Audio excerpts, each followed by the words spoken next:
It should like beep or something if the batteries are dying. But Does it not? no, it just goes, bloop, we're dead. And it's gone. I don't know where to point it, but it's pretty cool. So I had asked, was Spinoza convincing? And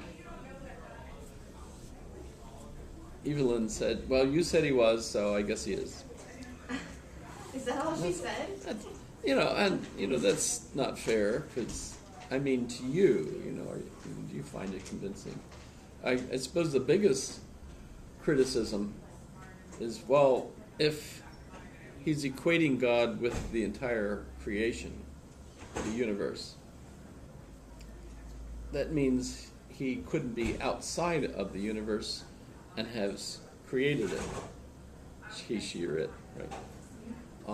And so, that would be something that the ancient Egyptians would say was wrong with it, because in the Timaeus, which is a Platonic dialogue, where not Plato, but others have gone down to Egypt and talked with the wise men of Egypt, and the Egypt wise men criticized the Greeks as having no history. You're so uneducated. You're boobs, basically. Whereas they have thousands of years of history that they're all familiar with. And it's a shame our only little tidbit of it is the little things that they told the Greeks, basically you guys are boobs, you have no history. Remember that God has to be outside of the universe, because God makes the universe, so God can't be part of the universe. And lots of people still make that mistake. One of the critics of religion in general, Richard Dawkins, in one interview says, well, if what you're saying about God is some species that has evolved to the point where it's now really powerful, more powerful than, so like the aliens that take humans and transform them into star children and then bring them back to kind of rule over, well, those would be gods, as far as Richard Dawkins is concerned. But it would have to be a god that basically was a species that evolved, because he's into evolution, biologist. But that's wrong, because if God, by definition, was what created the universe, the answer to why is there anything rather than nothing, that has to be something that's outside of the universe. And the pantheistic concept of Spinoza is not that. His God is not big enough, right? His God is too small, as the one book says, right? So, and Benedict, not Benedict de Spinoza, but Benedict the 16th, argues in his book Truth and Toleration that the Buddhists have quite a lot right. And actually, when you get up to the top of theological discussions, no matter what religion you're in, they basically all agree on 99.9% of everything. But the main difference, Benedict says, between a Christian view of God and the Buddhist view that the universe is everything, is exactly that for the Christian view, God is outside of everything, and so is an other that we interact with somehow. So hence the Spinoza point of view is a heresy, and if you accept it, you're missing a significant part of what Christianity is that's different. And in a way, Spinoza isn't kind of just Judaism again, like monotheism, sort of. Well, I think the the Jewish concept of God evolved too by paganism and like Judaism, sort of. Well, nature worship, basically. Oh yeah, it's not like God for any ethnic group or any theological point of view Right. remained a constant. I mean, because clearly from the scripture you could see that the concept of God in the early scriptural stories was a similar Clearly kind of God right. to Baal Yeah. and other gods in the area. You know, in fact, if you think of the one commandment, have no strange gods before me, Yeah. was because there were other gods, but no, you're contracted with me. You know, this is a testament between you and me. You keep those other gods out of this, right? You know, so it was kind of, you know, a powerful. Well, that was kind of a weird period of time because didn't they used to have like giant like furnaces and stuff? They'd throw their kids in and all kinds of stuff. No, like ball or whatever. I know there was human sacrifice. Yeah. Yeah, it might have been a population. Yes. The king threw them in the fire Stuff the kind of- furnace because they weren't worshiping Baal. Yeah, something like that. Well, I know that they used to make these big bronze statues that would like they'd have its hands kept out like this, and they would like get it really hot, and then they put like a kid in it. So I don't know, but that's before the Jewish God. So Well, the one story I've read an interesting interpretation is Cain kills Abel, yeah, and God is upset with Cain for doing that, and it's like Abel is a vegetarian, or he's growing vegetables, whereas Cain is a sheep herder and kills the animal. right. And so, in a sense, one interpretation of it, it's just an interpretation of the story, is that basically it was at that point that sacrifice was no longer acceptable. You know, and maybe even human sacrifice. And I'm thinking of Abraham's, you know, Isaac, you know, take your only son up the mountain and sacrifice him. But the angel restrains him, and he doesn't. Becomes another possible story that says at some point, at least among that one cultural group, human sacrifice was no longer acceptable. Got it. We look at other things. I think the Aztecs, you know, and Well, it seems all like the it's human sacrifices. We pretty find widely practiced, all the remains of children and others, you know, that literally had their hearts ripped out of them on the top of the mountain by the priests, and the altars carved so that the blood can just flow down into, you know, like rivulets up at the top of the mountains, and you know. But when they try to figure out why did that civilization die out, they think they over-exploited their resources, right? And so, in a sense, they caught on to there's too many people here. What do you do in order to keep the population from growing? Well, one way of doing it is killing some of them. Human sacrifice. You know, today we might say we use abortion, which is essentially killing children too, except they're not outside the womb yet breathing. Right. But I mean,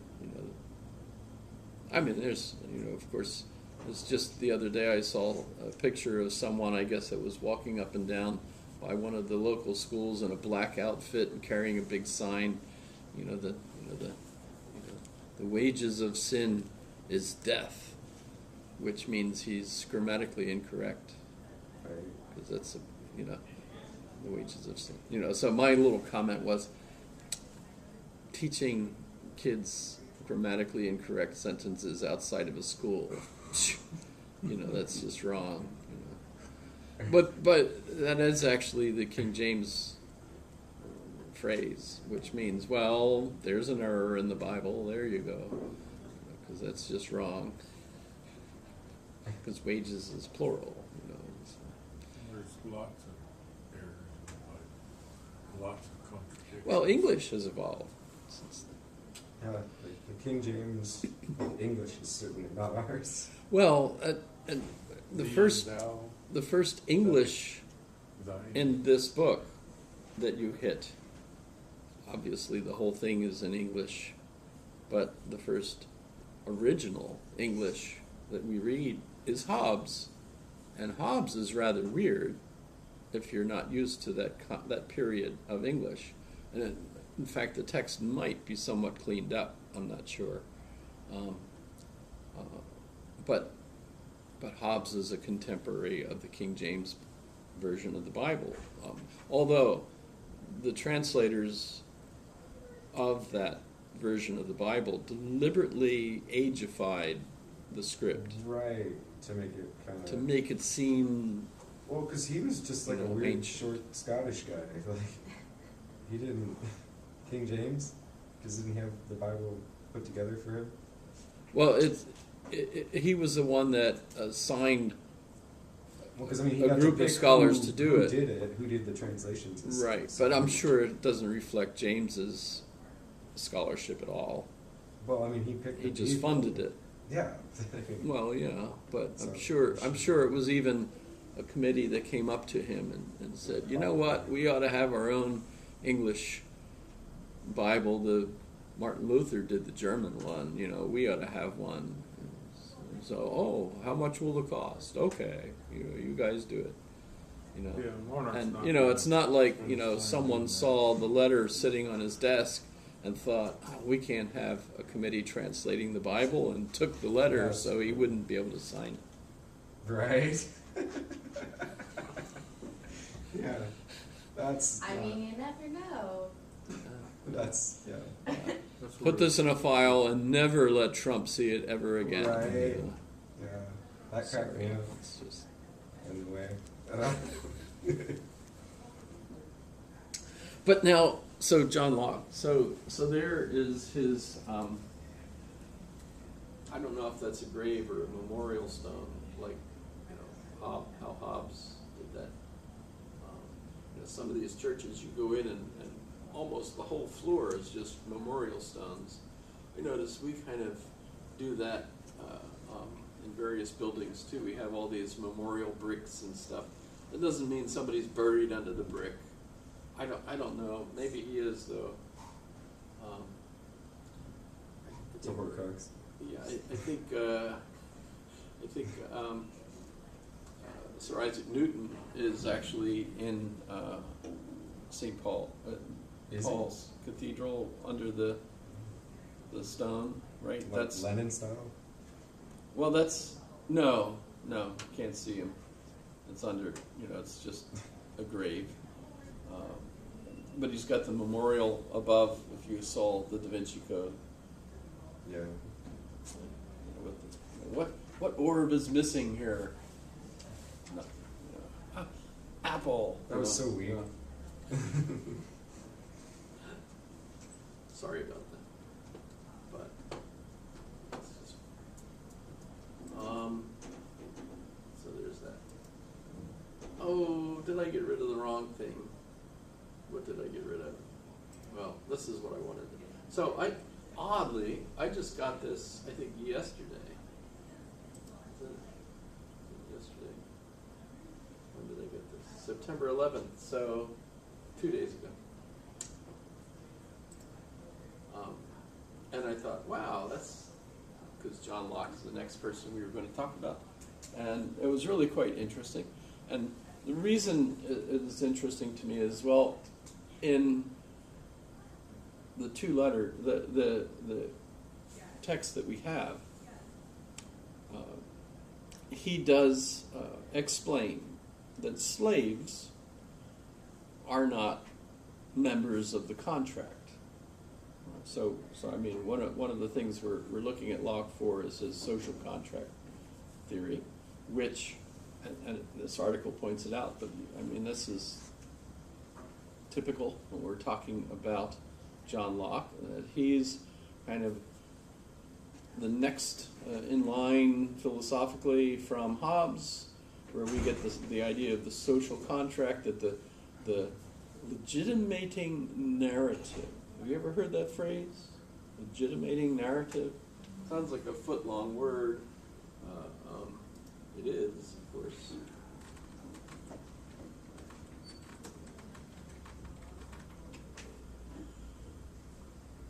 That's interesting. So legitimating narrative is the story that embeds the values that then are considered the values of why you have a government, right? So, the legitimating narrative before would have been God gave the king the power, and God gives his various sub-authorities power, and they control you. You are a subject, your obligation is to do what the chain of command tells you to do, etc. Still works in things like the military, where it can't be democratic. It's an example. It's like look the at the mandate Dutch of army. heaven. They go home. If they declare a war, they vote on it. Like I don't want to go. Okay, well then Here's the firing squad. Yeah. Well, they don't. No, I do not volunteer to be shot because I disagreed with this. I'm staying home and smoking pot. That's what I'm going to do. I don't know. Shouldn't pick on the Dutch, but.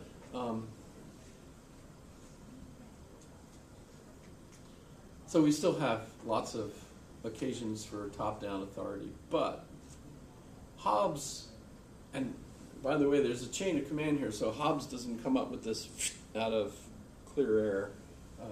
Really neat argument regarding this is the book How the Scots Invented the Modern World.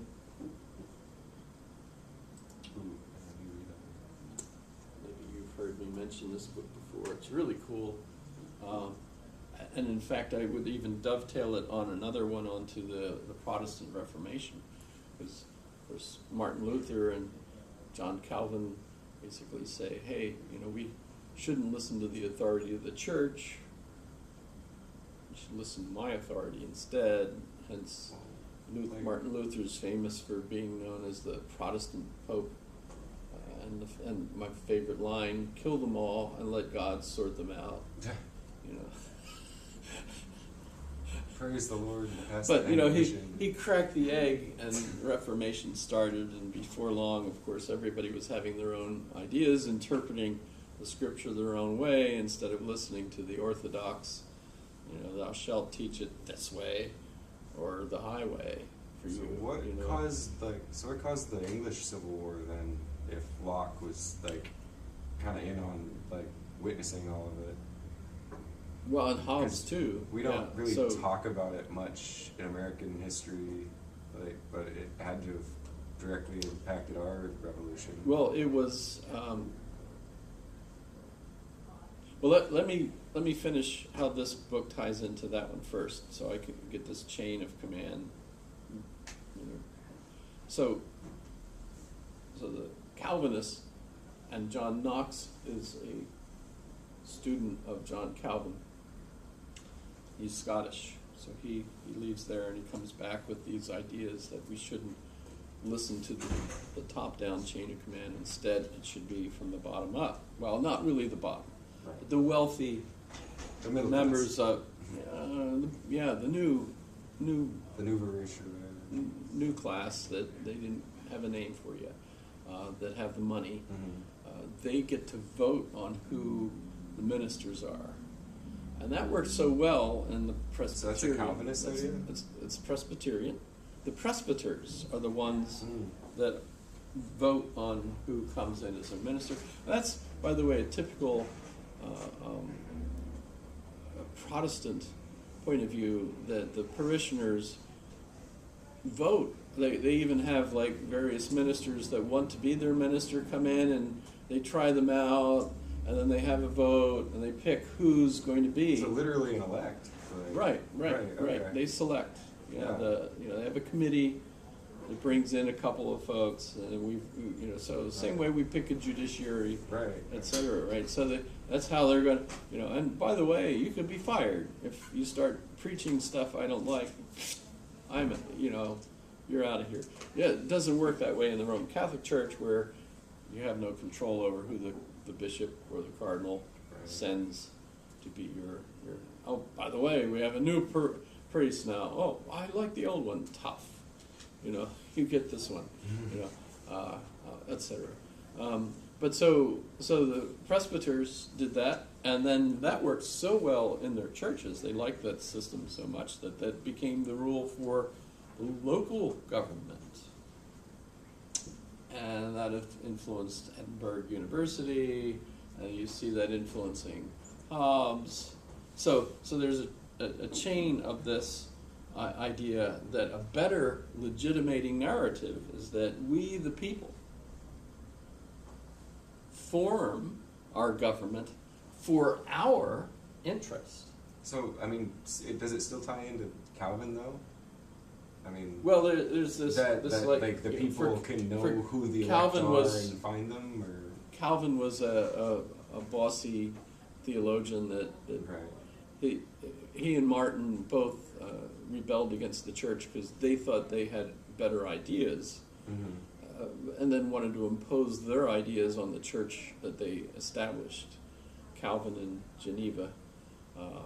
And the thing was, they thought they could control, but what they really had unloosed was everyone else's imagination and the realization that, well, if the Pope in Rome doesn't have to be followed, why should I listen to John Calvin because he thinks he's smarter, or Martin Luther, right? So of course, it just blossoms into everybody having their own point of view, which kind of just evolves essentially into atheism. So you get eventually to the point where instead of thinking, I have to believe this because the Pope says so, now you only believe what you are convinced is so. Well, if Calvin could But make up his own eventually- church, I mean, Yeah, well, and eventually you Yeah. get to the point where you don't believe anything. And you could see that all knowledge is essentially untrustworthy. Who should I follow, right? So this goes that way. So back to, what was your question? about the English Civil War. Oh, the English Civil War. So Both of by them, the I time, guess. the English Reformation was different. Mm-hmm. Remember, because it's Henry. In fact, Henry's the defender of the church. Is given a special certificate by the Pope for his work, that he wrote defending the church. But remember, he ends up with a wife that's not having male children, and he's absolutely obsessed with having a male child. And today we feel like it wasn't the wife's fault.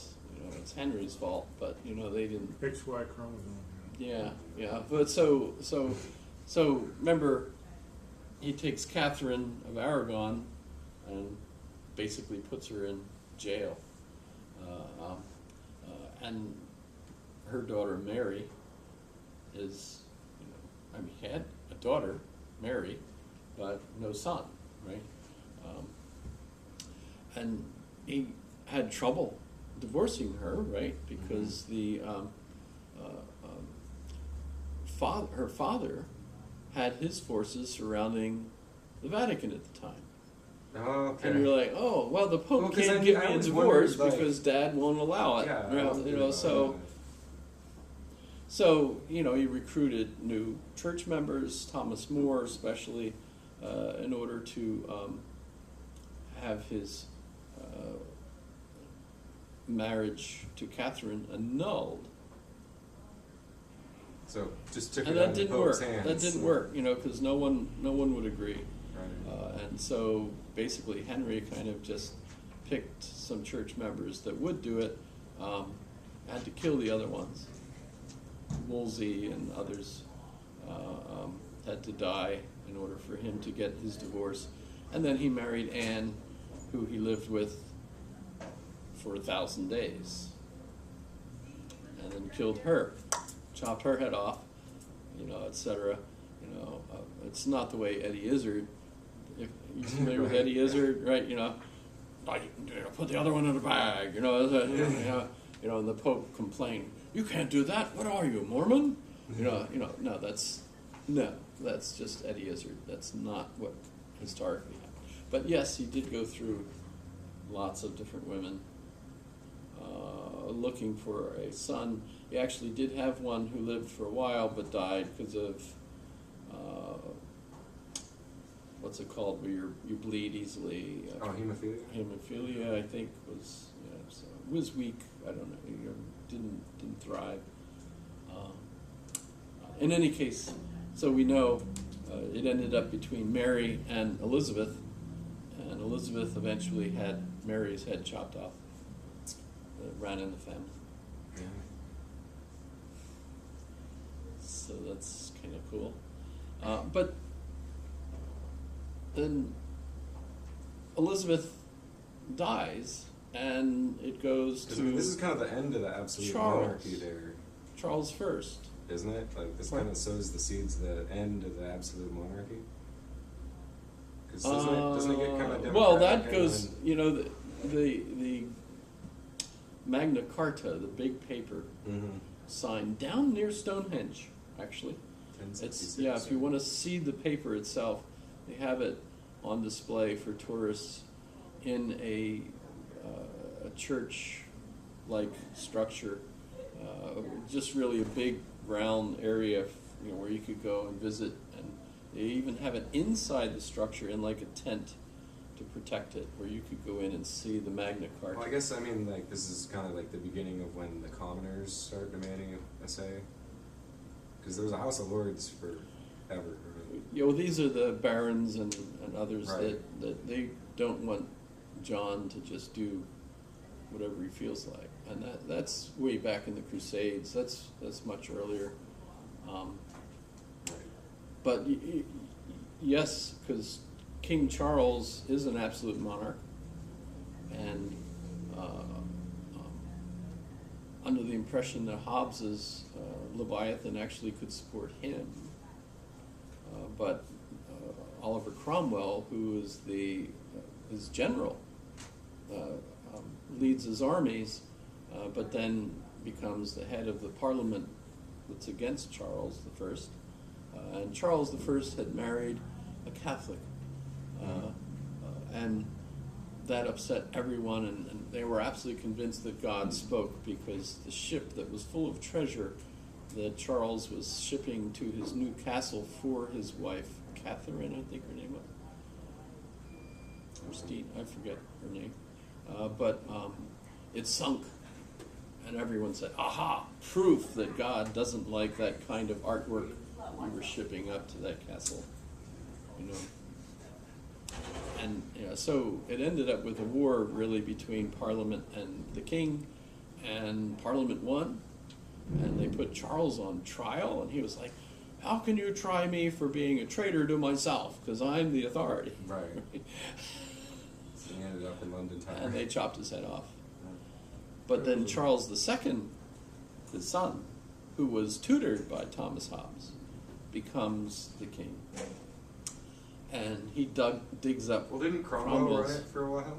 Pardon? Wasn't Cromwell in charge for a bit? Yeah, Cromwell was even offered the kingship, and he said, "No, we got." The story was that we were doing away with monarchies. I'm not going to claim, so I'm the Lord Protector instead. And by the way, John Milton was his secretary, Okay. the blind poet. Obviously not blind all the time. Yeah. And if you're interested, there's just tons of John Milton. It's not Paradise Lost or Paradise Regained, but all of his secretarial work, letters to France saying, "Hey, the guy that you put in prison that was our citizen who was there trading, bringing pot, and stuff." No, he didn't have pot, but he was trading contraband. But hey, he's really our subject. We want him back, etc. All that work was actually John Milton writing, and Cromwell was just going, except for, of course, the letters on the desk that someone took away, so he Right. couldn't sign those. Yeah. Cromwell wasn't that nice of a guy that the movie makes him out to be. He was kind of a, Yeah. you do it my way or nothing. Yeah, well, I think that's pretty much, Sounds like that's kind of the the type of person typical that would be able to leadership take over style, England. that, But yeah, he was a Puritan, but he was also, But so the Civil War is Yeah. a religious war between various sects of Protestant sects who Right. should be in charge. Which church should it be Anglican, or Pietist, or what? Very dangerous times because it seems pretty easy for you to say, "Yeah, I believe." What did you want me to believe in? Yeah, that's what I believe. And the next guy comes over and says, "Well, wait a minute, were you a follower of him?" No, I'm really following you. Right. So you get into that problem of how So can you that's- trust what, That had to have people really say they believe. influenced our First Amendment. especially most folks are not literate. They don't read the Bible at all. They don't know what the heck you're talking about. And you have commoners who don't have an education that are in the big meeting of, and they're there because they've got a sword and they've been fighting for you and they want their piece of the pie. Yeah. So whatever, I don't know this God stuff, but however, the pies are split, Yeah, exactly. I'm getting my piece because after all, I've been fighting for you for 2 years, Pretty out in the much. cold and the mud and the blood and the beer, all that stuff. Gave up my sheep herder life. Yeah, for something. Yeah. You better get something out of this, all that kind of stuff. There's pictures of this kind of stuff on the walls in various buildings in England where you could see all these folks and so on his last day, because he was going to be executed the next day, and so he sleeps in this bedroom in that hall. And so here he is sleeping, on the execution committee waiting for him to wake up, and so you can see all that kind of stuff in like their main parliament building or whatever. What was the artistic style at the time? A lot like the Rembrandt style that you see. Really? Yeah, Wow. all these guys all standing around. Pretty boring. But everybody wanted their picture on the wall. I was there too. Okay. Were you wearing your pajamas? No. That wasn't in style. So, the legitimating narrative has become a social contract. None of the aristocracy believes it yet. I don't think they still do. There's good arguments that democracy is a plague. All you get out of democracy is people voting themselves benefits and not voting to pay for them. So you end up eventually with trillions of dollars of national debt that no one plans on paying for except by taking out more loans to pay what's due this month. And that's why Greece has almost collapsed 2 or 3 times the last 10 years. Turkey's in trouble now. Same thing, they've been borrowing money to build all these projects, but guess what? The economy has Just depends shifted on and now they don't have Whose money you borrow? anyone lending money to them. A lot of it was from the Central Bank of Europe. 'Cause if The you borrow in Germans, foreign the Germans currency, you're mostly. stuck. And the trouble is the Germans, they want you to keep paying as much as we can get out of you, but not so much that you collapse, because then we lose what we lent you. So they're, it's the German bankers that are basically trying to keep things going. They can't pay you if they're no longer floating. Right. So we'll lend you more money so you can keep paying us. They'll have to That's go pretty look for much, that ship and- that sunk. What's the one guy, if you're curious, I'm not going to be able to I'm sure it's not Greek economist. Should have went with that instead of Giannis. I got close. No kidding. Look how close I Giannis. came. He was the Greek secretary of what? What do they call it? Finance. Minister of Finance, who was basically trying to keep Greece afloat. He came up with some neat ideas, basically like Bitcoin, Yeah. not Bitcoin itself, but that Greece could come up with its own e-money, so that they could just basically have control over their money instead of the Germans having control over their money.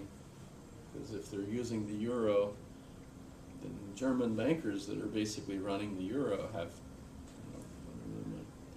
So he's still out there writing books and upset because of Greece's situation. Athens was expensive, man. 2004. It's another one of those places I just visit with Google Earth. It's Yeah. cheap now.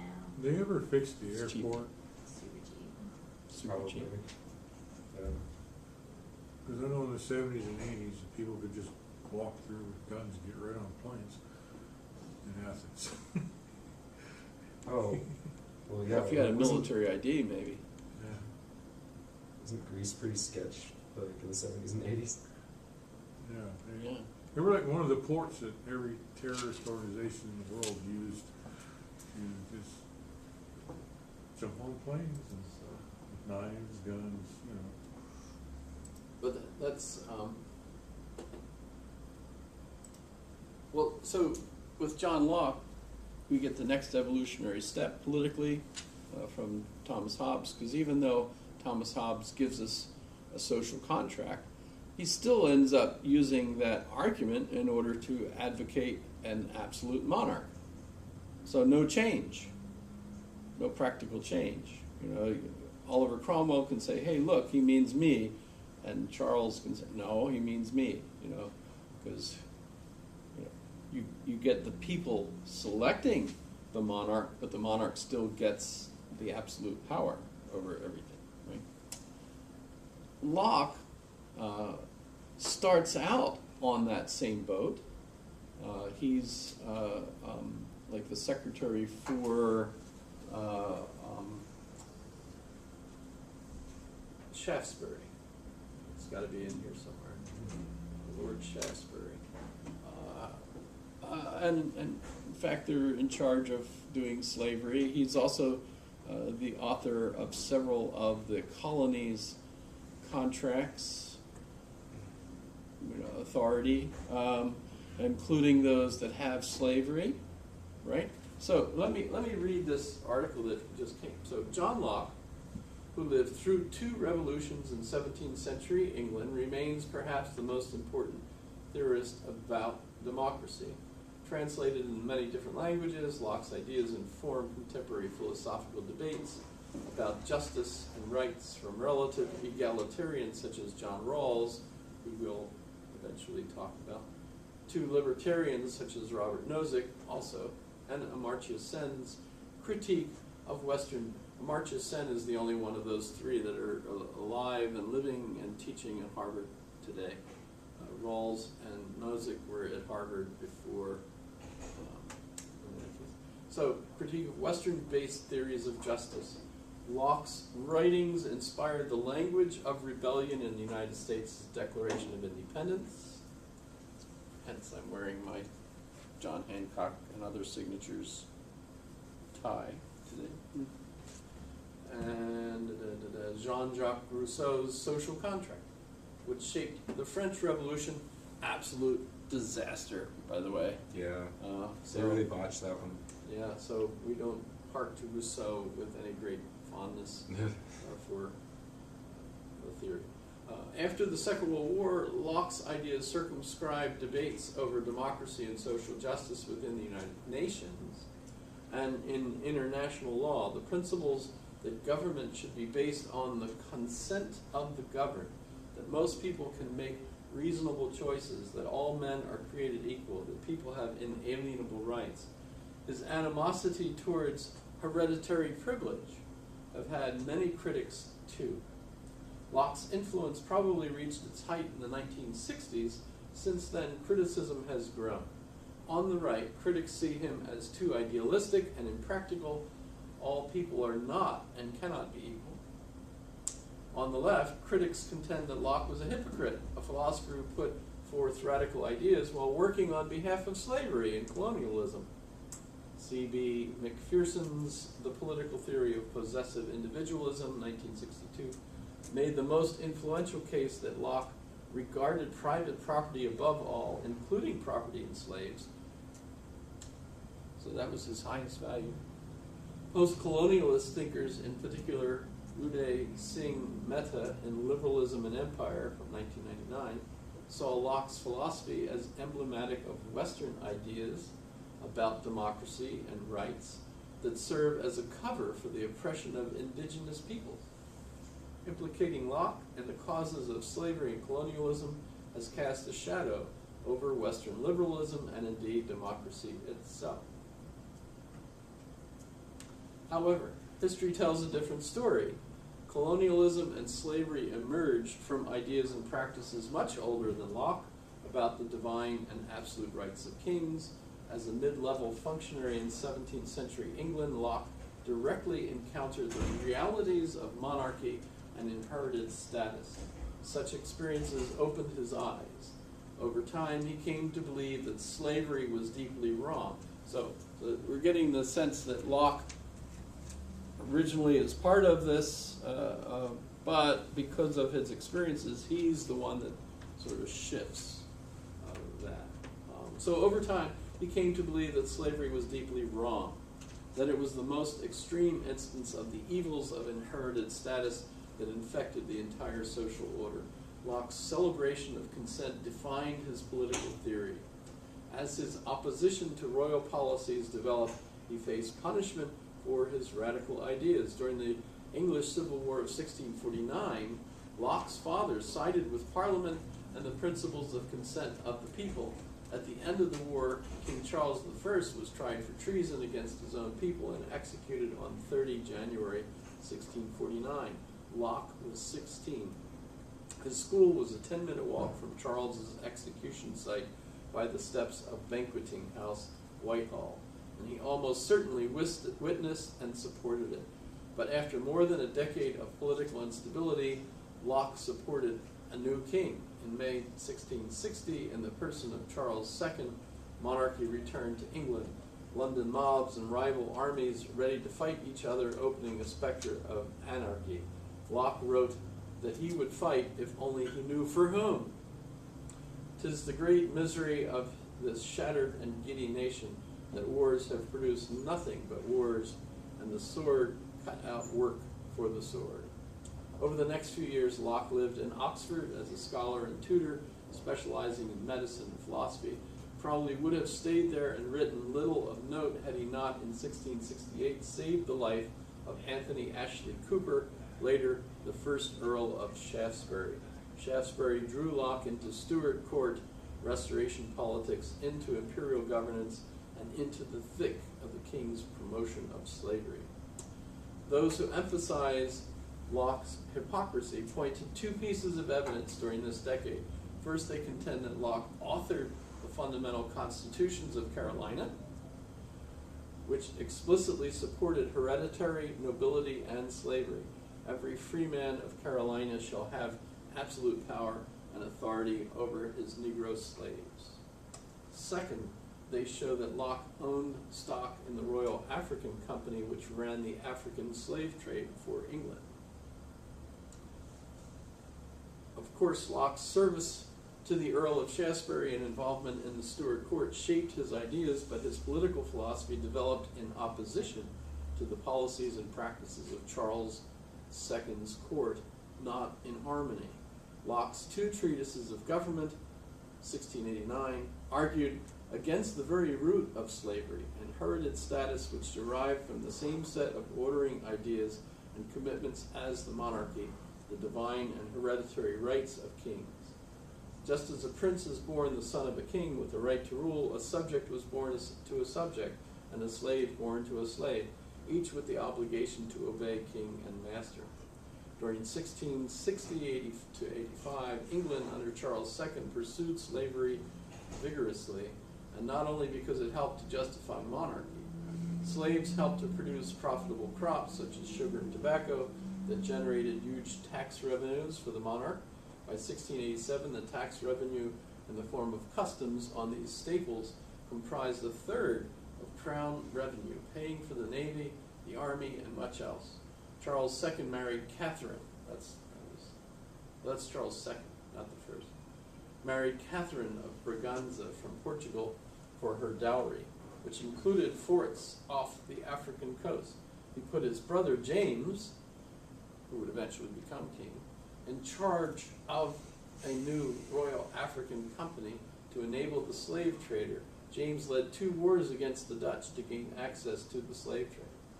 In England's colonies in the Americas, Charles II appointed royal governors who supported slavery and offered rewards of land to those who purchased slaves or indentured servants.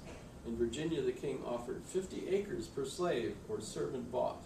Thus, some men accrued estates of 20,000 acres and more, including like Washington's ancestors and Jefferson's ancestors and so on.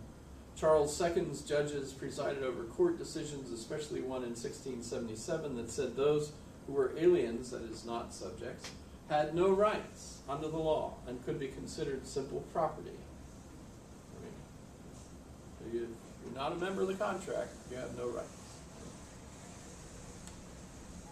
Historians have long noted Locke's role in drafting the Carolina constitutions and its protections for slavery. By the way, Carolina is Latin for Charles. Just so you know. Carl, Charles, you get it. Carlos. The implication is not so much personal hypocrisy as evidence that Western liberalism, from its foundational theorists, promoted slavery. But such a story is based on a misapprehension of Locke's position. In terms of the Carolina constitutions, Locke was a secretary. He drafted a legal document as a lawyer drafts a will. He composed it for the 8 men who owned the Carolinas, given to them as a reward by Charles II. These men desired that the government of this province may be made most agreeable to the monarchy under which we live. They sought to avoid erecting a numerous democracy. The principles it espoused, including hereditary nobility and slavery, both predated Locke's involvement and reflected the ideals of the owners. It is a deep error, therefore, to contend that Locke's role in the Carolina Constitution should guide the interpretation of his later work, much less liberalism. Although, I would imagine even if he did think that way, the idea is, well, but he changed his mind, right? His thinking evolved, right? It's called maturation, or not, who knows? The matter of the Royal African Company stock has also lent itself to misinterpretation. Beginning in 1672, Charles II put Shaftesbury in charge of the Council on Foreign Plantations, which oversaw England's colonies overseas. Locke was Shaftesbury's personal secretary, and so became the Council on Foreign Plantations official clerk. In 1672-73, Charles paid Locke in Royal African Company stock. During this period, the council sought political reform overseas, less power for governors, but mostly did the king's bidding. There's much in these records about African slaves, and Locke's handwriting as clerk transcribes that word over and over. But within 2 years, both Locke and Shaftesbury stopped cooperating with the king and his policies. Shaftesbury had emerged as Charles II's strongest opponent, inasmuch as one could safely criticize the king during that period. Shaftesbury opposed not only the Test Act of 1673, barring both Catholics and dissenters, non-Anglican Protestants, from political office, but also probably a 1674 attempt to create an imperial slave code for England, both of which Charles supported. In 1675, Shaftesbury and Locke co-wrote and published debates in the House of Lords questioning if Charles II sought too much absolute power. Charles ordered the book burned as seditious. Locke fled to France for 4 years for his health. And Shaftesbury ended up imprisoned without trial in the Tower of London. In July 1675, Locke sold his stock in the Royal African Company, and Shaftesbury quickly followed. If the story ended here, we would know little of Locke. He was a minor actor in a political contest dominated by major figures struggling over empire and questions on the nature of power. But the story did not end in 1675, which rather marked an abrupt turning point. From today's perspective, it is easy to think that ideas about human rights and democracy have always existed in some kind of fully articulated form. Perhaps they are culturally innate. Certainly the golden rule, do unto others as you would have them do unto you, from the New Testament inspired Locke, and exists in many forms in different cultures. But the broad-based arguments about human rights that emerged in Locke's and others' writings during this period had a very specific origin. They began as a repudiation of claims of divine and hereditary absolute power. They responded to Charles II's court and council, to ideas articulated and enacted by ministers, politicians, and political thinkers on behalf of royal power. More substantively, Locke and Shaftesbury grew horrified over what they found to be Charles II's oppressive governance of England and its colonies, and also his promotion of slavery. They began to argue that absolutism possessed a common essence and took different forms of kings over subjects and masters over slaves, but that all forms were wrong. Without his involvement in imperial policymaking, Locke would never have composed the second treatise, his theory of democratic governance. He wrote it not to propound Stuart ideals and practices, but against them. Compelled by his legal and administrative encounters with slavery, a corrupt colonial government, and a tyrannical monarch, his two treatises was a different kind of constitution than the one he had helped to draft for Carolina. Locke's hatred of absolutism and slavery helped to justify the Glorious Revolution of 1688 against James II. So this is when he's accompanying William William of Orange from the Netherlands, who takes over the Glorious Revolution, because there was actually no battle except later in Ireland. So that revolution was necessary, Locke contended, because every pulpit in England preached the principles of an advocate for slavery. James II was in fact the governor of the Royal African Company at the same time he was king. Ministers of the Church of England, of which he was head, preached passive obedience to him because he was chosen by God to lead them. During the 1680s, the Royal African Company brought as many as 100,000 people from Africa to England's colonies in the New World. James II was directly involved in that trade in human cargo. Locke's first treatise begins, "Slavery is so vile and miserable an estate of man that 'tis hardly to be conceived that anyone would support it." He attacked the principle of divine and hereditary power methodically.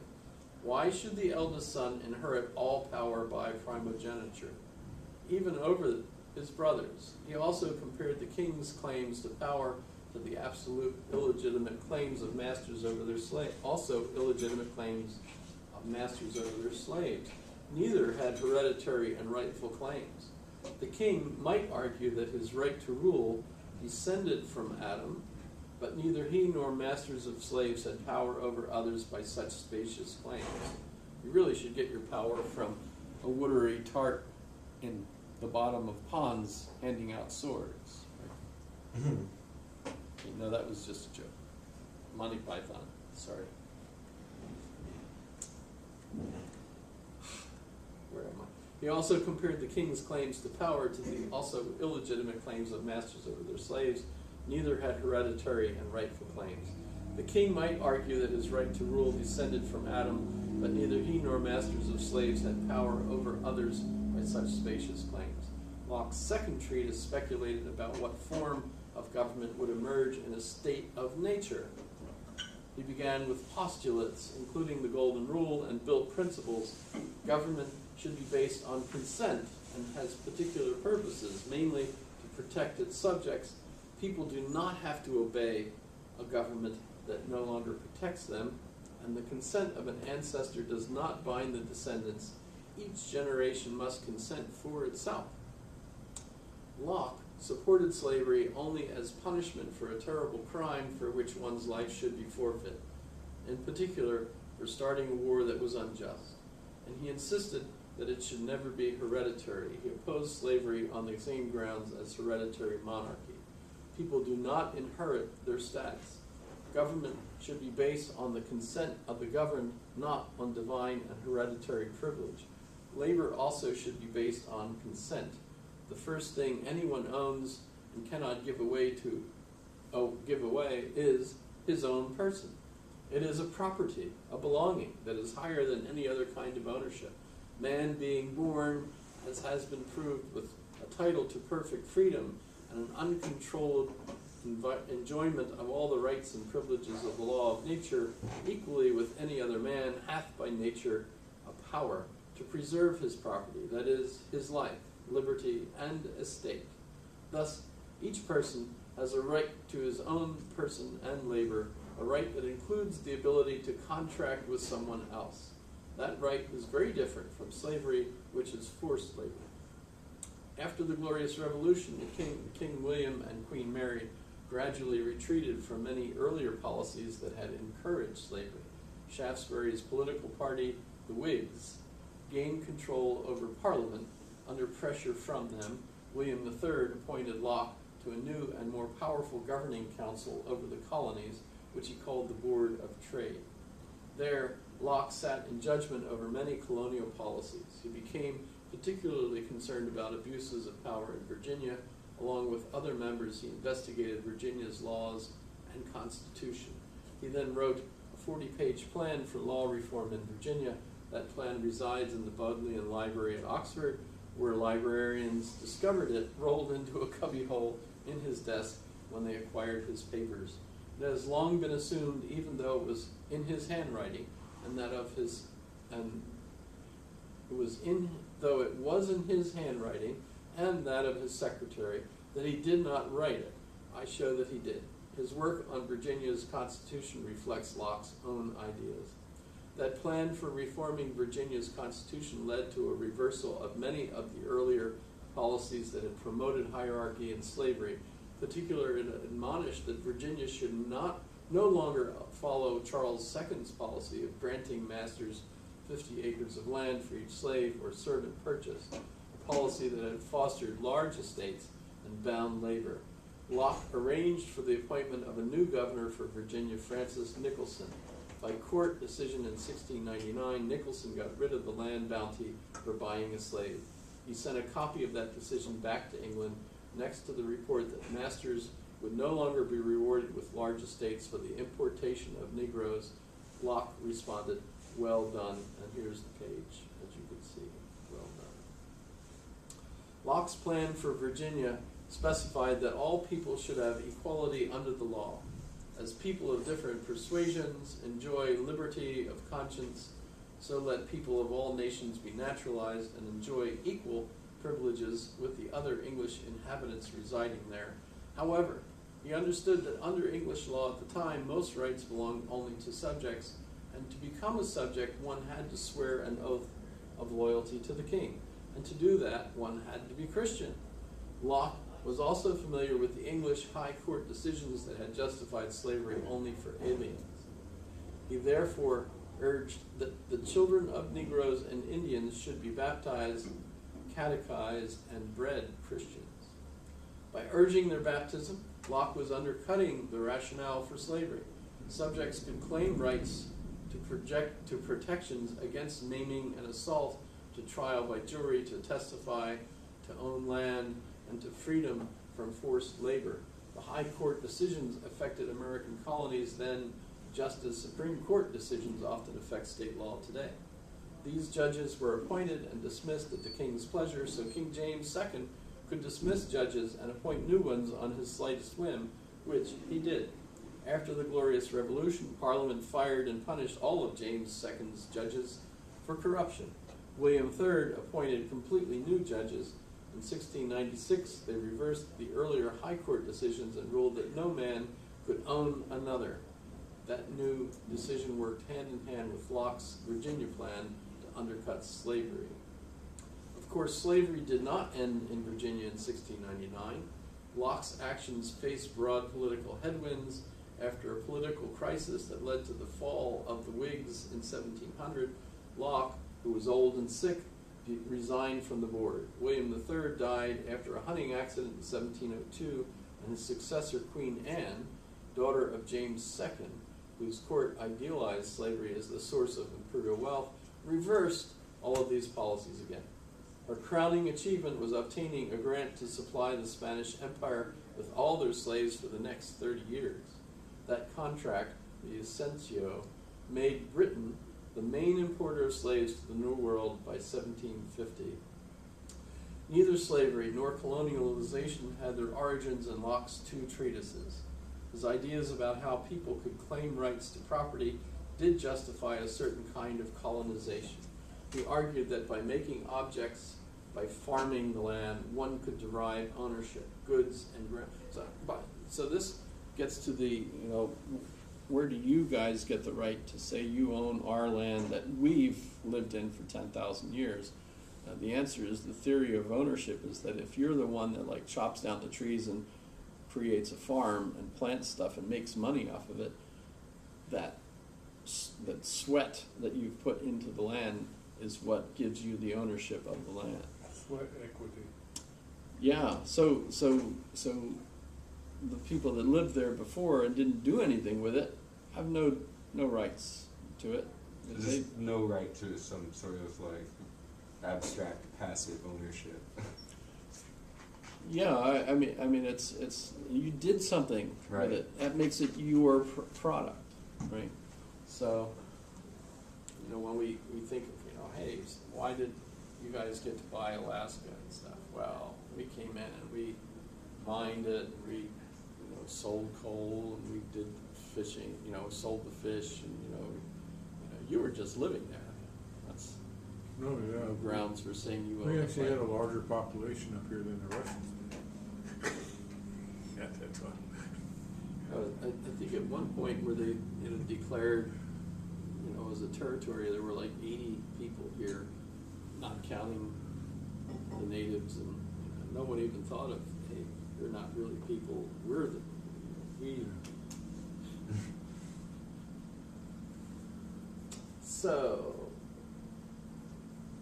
So, however, this was a more egalitarian ideal of ownership than that offered by King James I's right of discovery by Christian princes who could then grant dominion.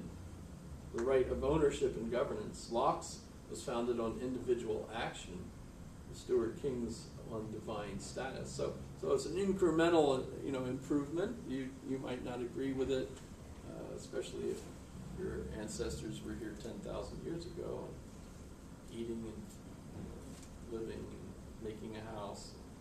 Seems like you ought to own it. Such attention to historical context matters. These complex debates over justice shaped the early modern world and continue to shape ours. If we pretend that Locke and the Stuart Kings were the same, and that their policy struggles did not matter, we ignore the impact of our own policies.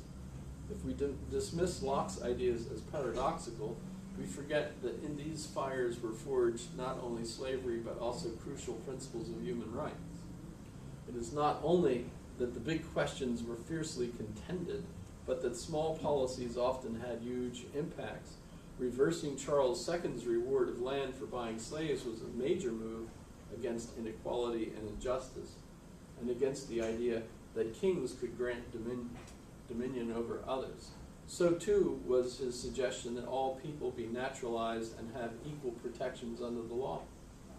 The effort to compress such fierce disputes into a flat narrative of hypocrisy belies not only the past but the present.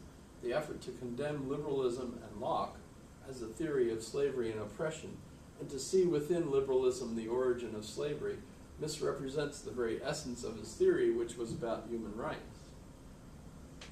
It silences intense political debates over such rights that had dramatic practical repercussions. Slavery was justified by theories that all people were born to a divinely ordained status, ideas that were harmonious with racism, but not defined by that racism. Slavery's origins were in absolutism, not liberalism.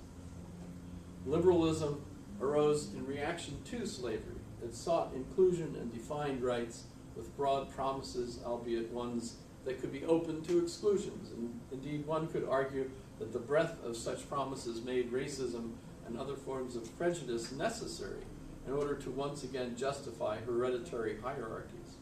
But for many others, it opened wide promises of inclusion. The theory itself was one that strained for relative equality under the law for all those who could give meaningful consent. The similarity of these disputes to ones we conduct today become more apparent with such context. For example, do rights inhere in all human beings or only in citizens? Abstract philosophical debates emerged from real dilemmas, but also helped to shape policies that affected millions of people's lives. They still do. The author of this article, if you go up here, you'll see Holly Brewer, is Burke Chair of American History and Associate Professor at the University of Maryland. She's co-editor of the American Society for Legal History's book series and serves on their board of directors. She's the author of By Birth or Consent, Children, Law, and the Anglo-American Revolution in Authority. So, and if you're interested in this and you can't see how to get it just from that, I can actually email that to you guys if you would like. I'll just do that since I just read the whole thing to you. You might want a copy of it as a resource. In fact, this comes from this source, AEON, which sends me articles every day. I don't know how I got signed up for it. Let's see, like here's another one.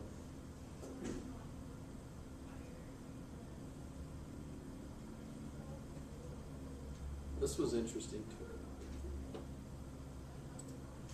So yeah, you could easily, it's free, I'm sure. You can sign up for it and get it in your basically junk mail, except the articles are really neat. Quite a lot of them are written by philosophers, which is kind of interesting too. But so got that the other day, and you know, perfect timing. So here I am talking about John Locke, 16 whatever, and you know what? That seems like it was so long ago.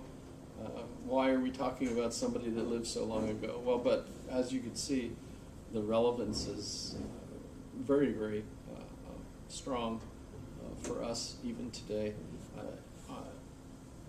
I haven't seen the word Locke in this new book that I just got the other day. But it's all about identity, our status, So, by the way, notice they were talking about slaves. At no point did they point out that that was all arguments about males. Notice females were not involved in that. No one was offering females equal status. Sorry about that. That's that's what, 1919. Although Alaska actually initiated equal status for women before the nation did. It's kind of like a feather in our hat, if you have feathers or think they're good.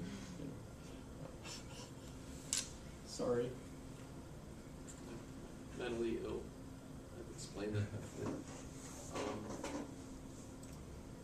So, Spinoza, we talked about.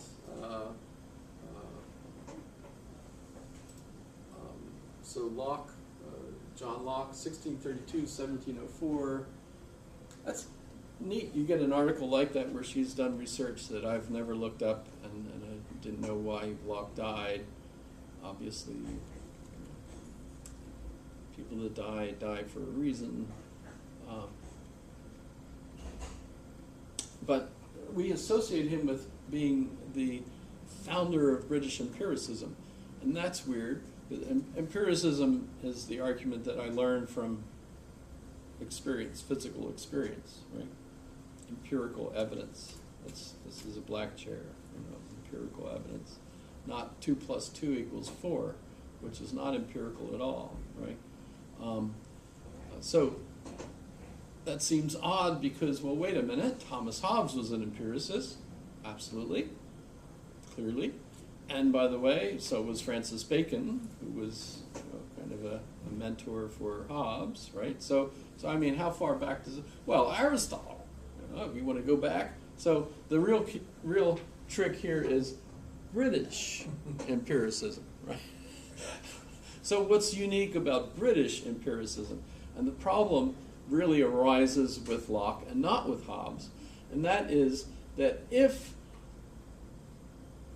I'm experiencing things through my eyes, and I'm seeing colors and so on, and all my other senses, they describe the same way, that what I'm experiencing are what he calls secondary qualities.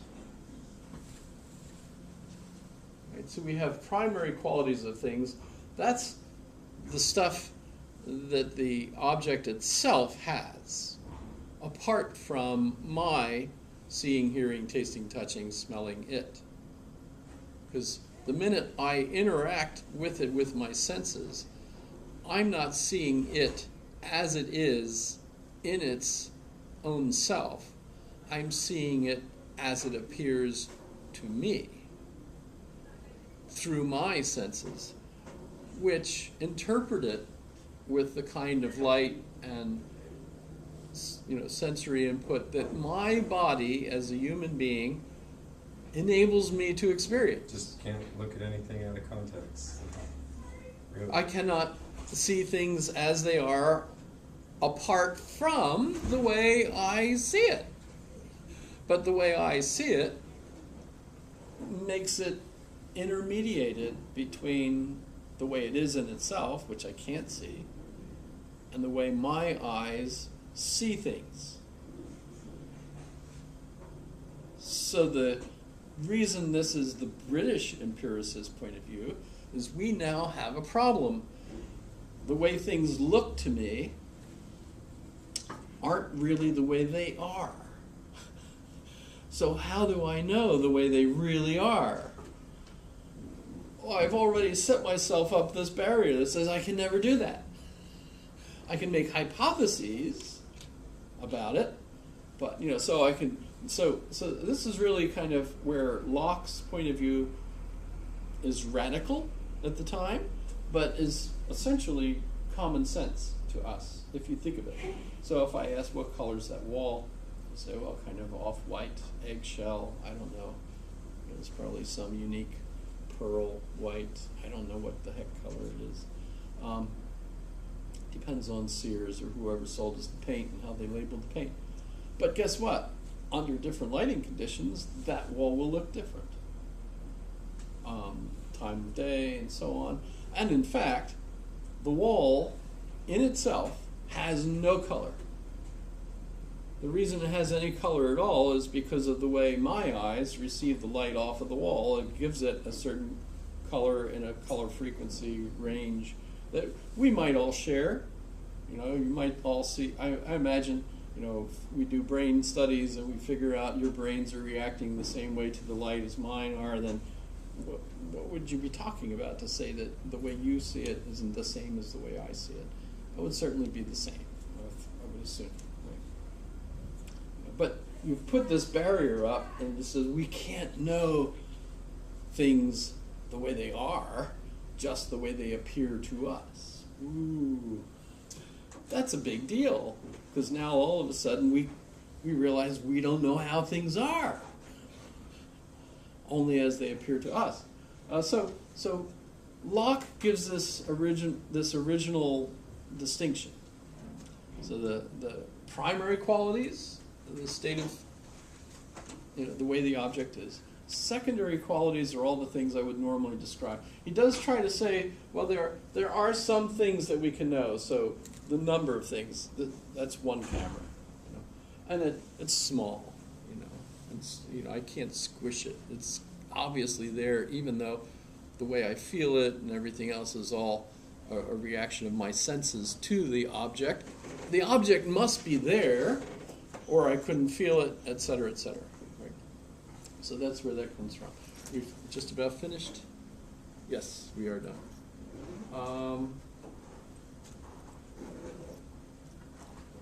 By the way, our democracy, we do get our checks and balances from him. Locke improves the social contract over Hobbes in that sense, etc. Okay, so I need a good quiz question. When we talk about rights, notice the social contract creates the rights and decides who's the member, so whether or not you get rights or not. So, aliens, illegal aliens, have no rights. Sorry, you're not part of the contract, right? Etc. Well, wait a minute. What about universal rights? All humans should have them. So how about that? Do you think all humans should have universal rights?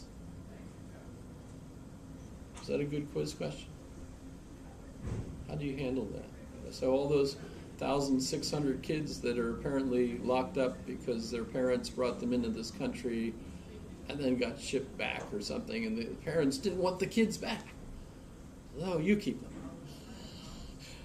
Because that way they're here, they're safe. If they took them back to the country they left, then the kid would be forced to join a gang, be shot at, all kinds of things. They'd rather the kid be locked up in a temporary makeshift post out in the desert where the Japanese were kept, I guess. Is that the Free same? health care, 3 meals a day, Hey, medical checkup. and you get to play soccer, maybe. I don't know. Seems like they're fighting a war against technology. So that'll be the quiz question. Do you think those rights should be universal? Kind of interesting.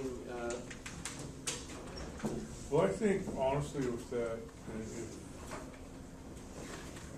the parents don't want the kids back, just adopt them out.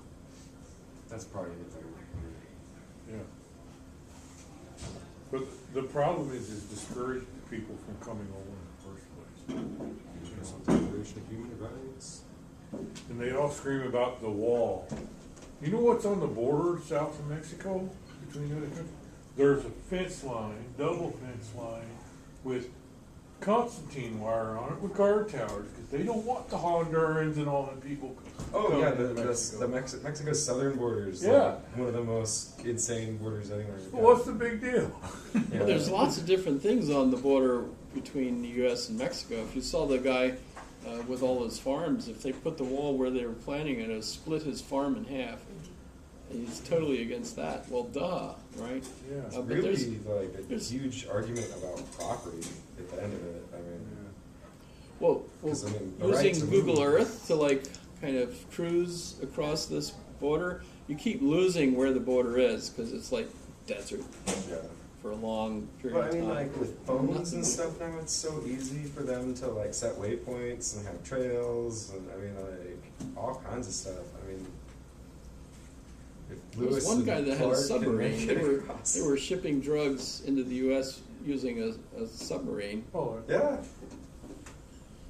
all kinds of remote, small submarines. Yeah, you got all this wall and everything, and all of these drones Giant just go. catapult. Hey, whose drone is that? Yeah. I mean, Well, yeah. we just found another tunnel Like, in does it California. goes over, goes, and just keeps going.